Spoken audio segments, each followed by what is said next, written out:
இந்த ஒரு நிகழ்வும், இரண்டாவது நிகழ்வாக இன்று மாலை மாநிலத்தினுடைய அமைச்சர்களும் தாவேகாவினுடைய பொதுச் செயலாளர் வர இருக்கிறார்கள். அவர்களுக்கு 7 மணிக்கு அவர்களை சந்திக்கிறோம் சத்தியமூர்த்தி பவன்ல.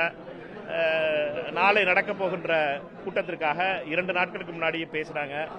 அதனால எங்களை பொறுத்த மட்டும் நேற்று பொறுப்பேற்கிறதுனால இன்றைக்கு வந்தால் இன்னும் நல்லா இருக்கும் அப்படிங்கிறத சொன்னோம். அதனால நாளைய நிகழ்ச்சிக்காக அழைப்புதலுக்கு கொடுப்பதற்காக மாலை 7 மணிக்கு அமைச்சர்கள் 2 பேர் வர்றாங்க. இது 2 நிகழ்வு. இதே மாதிரியே நாளை மாவட்ட காங்கிரஸ் கமிட்டியினுடைய தலைவர்களுடைய கூட்டம் முழு நாள் நடைபெற போகுது.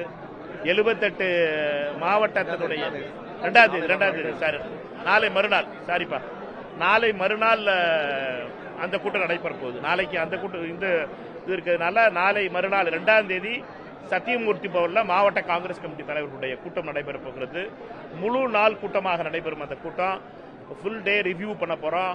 காங்கிரஸ் கட்சியினுடைய செயல்பாடுகளை, மாவட்ட காங்கிரஸ் கமிட்டிகள் என்ன செய்திருக்கு, SSA மூலமாக அமைக்கப்பட்ட மாவட்ட காங்கிரஸ் கமிட்டி தலைவர்கள் கடந்த 4 மாதங்களாக நடுவில் தேர்தல் வந்துருச்சு. அதனால அமைப்பு ரீதியாக எந்த நிலையில் இருக்கோம், என்னென்ன மாவட்ட காங்கிரஸ் கமிட்டிகள் இந்த மாற்றத்தினுடைய பிரதிபலிப்பு எப்படி இருக்கு, அமைப்பு ரீதியாக என்ன இருக்குங்கிறத ஒரு ரிவ்யூ நடக்க போகுது. அது முழு நாள் நடக்க போகுது 2ஆம் தேதி. அதனால அதற்கு அடுத்து என்ன செய்ய போறோம்ங்கிறத உங்களுக்கு அதுக்கு அடுத்து தகவல் சொல்லுவோம். நாளைக்கு சந்திச்சா தானே தெரியும். நாளைக்கு சந்திச்சு முடிச்ச உடனே உங்கள்கிட்ட என்ன இருக்குங்கிற தகவலை சொல்லிடுவோம். சந்திக்காமலே என்ன பேர் வைக்க போறீங்க அப்படின்னு எல்லாம் ஓப்பன் மைண்டோட போறோம். எங்களை பொறுத்த மட்டும் ஒத்த கருத்தோடு தமிழகத்தை பாஜகவிடமிருந்தும் RSS இடமிருந்தும் காப்பாற்ற வேண்டும் என்பதற்காகவும், அதே நேரத்திலே மக்கள் அளித்த மேண்டேட்டை ரெஸ்பெக்ட் பண்றதுக்காகவும் திரு விஜய் அவர்களுடைய தலைமையிலே தாவேகா அவருடைய தலைமையிலே இருக்கின்ற அரசிலே காங்கிரஸ் கட்சி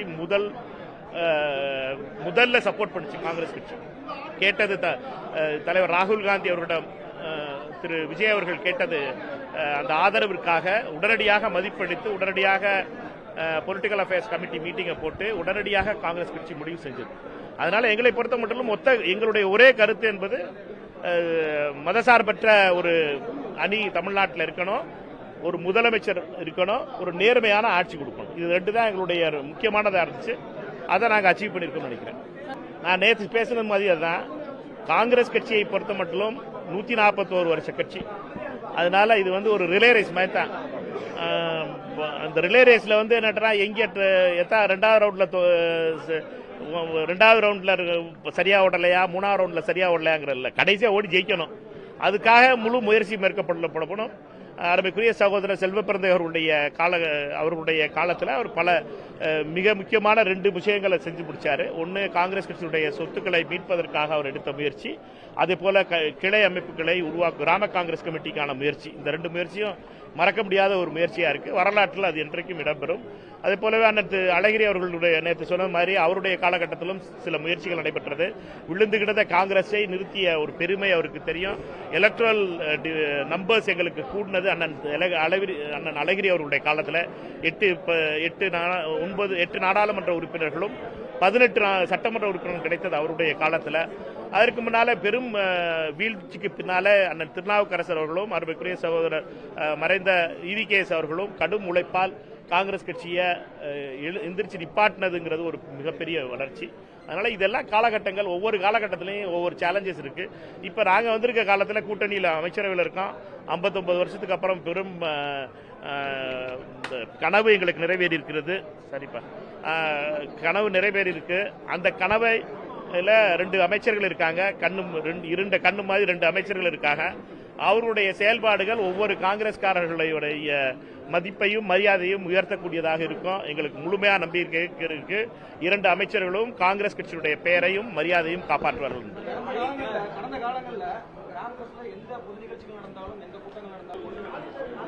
ஒரு அணியும் கிடையாது. ஒரே ஒரு அணி ராகுல் காந்தியோட அணி மட்டும்தான் காங்கிரஸ்ல. எங்களுடைய ராகுல் காந்திக்காகத்தான் ஓட்டு, ராகுல் காந்திக்காகத்தான் கூட்டம், ராகுல் காந்திக்காகத்தான் வெற்றி. அதனால எங்களை பொறுத்த மட்டும் ஒரே ஒரு அணி தான், ஒரே ஒரு டீம் தான், அது ராகுல் காந்தி டீம் தான். நாங்க எல்லாரும் ஒரு பிளேயர்ஸ் தான். என்னை பொறுத்த மட்டும் இப்ப டாஸ் போடுறதுக்கு அனுப்பி வச்சிருக்காங்க. நான் இதுக்கு முன்னாடி அண்ணன் செல்வப்பிரதையை டாஸ் போடுறதுக்கு அனுப்பி வச்சாங்க. அதனால அணி ஒரே அணி தான், ராகுல் காந்தி அவருடைய அணி.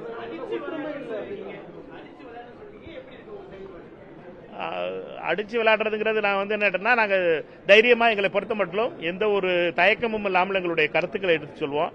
கொஞ்சம் மென்மையா சொல்லணும்னா, கொஞ்சம் லிட்டரலா சொல்லணும்னா எங்களுடைய கொள்கைகளை தெளிவாக எடுத்து சொல்வோம். எங்களுடைய புரோகிராமை தெளிவா எடுத்து சொல்வோம். எங்களுடைய நாங்கள் எப்படி மற்றவர்களோடு மாற்றமா இருக்குங்கிறத எடுத்து சொல்வோம். எங்கள சீன்றவங்களை அதே வேகத்தில் அவர்களுக்கு பதில் சொல்லுவோம். இதுதான் நான் சொல்ற. திமுக ஆட்சி காலத்துல பல விமர்சனங்கள் நீங்க நேரடியாக முன்னிச்சீங்க, ட்விட்டர்ல பல விஷயங்களை தெரிவிச்சிருந்தீங்க. அதே வேக செயல்பாடுகள் இப்போ தாவேக ஆட்சியிலும் இருக்குமா? எங்களை பொறுத்த மட்டும் ஆட்சியில பங்கு பெறோம். அமைச்சர்கள் எங்க அமைச்சர்கள் 2 பேர் இருக்காங்க. நாங்க ஆட்சியில பங்கு பெறும்போது ஆட்சியில இருக்க கட்சி ஆயிருது கட்சி. இந்த கட்சி என்ன ஆட்சியில் வெளியில இருந்து கைதட்டிக்கிட்டு இருக்க கட்சி கிடையாது. இப்ப பெட்டிஷன் கொடுக்குற நிலைமையில இல்ல. மந்திரி சபையில் உட்காந்துருக்காங்க 2 பேரும். 11வது நம்பரும் 12வது நம்பரும் எங்கால் உட்காந்துருக்கு. கதர் சட்டை போட்ட 2 ஆள்.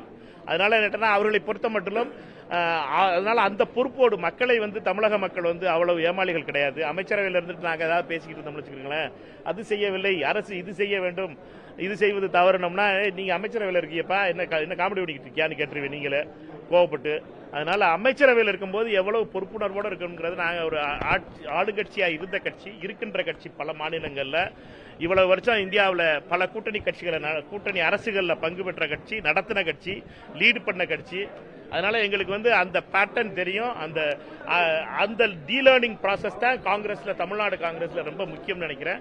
நம்ம ஆட்சியில இருக்கோம், ஆனா ஆட்சியில் இருக்கும் பொழுது அந்த பொறுப்போடு மக்கள் பிரச்சனைகளை எப்படி ஆட்சியினுடைய கவனத்திற்கு கொண்டு நாங்க கட்சி, நான் கட்சி தலைவர் அப்படிங்கிறதுனால கட்சியினுடைய தலைவரா என்ன பிரச்சனைகளை எடுத்து சொல்லணுமோ அதை எடுத்து சொல்லுவோம். அமைச்சர்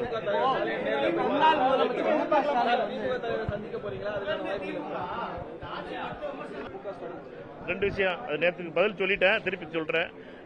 ஒன்னு வந்து என்னன்னா தோத்துட்டோம்னாவே இப்படித்தான் பேசுவோம் நம்ம. அதனால என்னன்னா அது ஒரு சிண்ட்ரோம். அதனால அந்த சிண்ட்ரத்தை நீங்க தயவு செய்து அது குறையா பார்க்காதீங்க. என்னன்னா நாங்க வந்து மக்கள் இந்த ஜனநாயகத்தினுடைய மன்னர்கள். அவங்க போய் வரிசையில் நின்று வாக்களிச்சுட்டு வந்துட்டாங்க. தேடி திறந்து பார்த்தா 1,72 லட்சம் பேர் ஓட்டு போட்டாங்க. அதனால நீங்க அதிர்ச்சியில உட்காந்துட்டு என்னடா இப்படி போட்டாங்களே, நாங்க அவங்ககிட்ட போய் ஓட்டு கேட்டோமே, இவன் போடல, இவன் காசு கொடுத்தோமே, அவன் போடல, இந்த கணக்கெல்லாம் இருக்கும். சிண்ட்ரம் தான். இது ஒரு பெரிய பிரச்சனை தான்.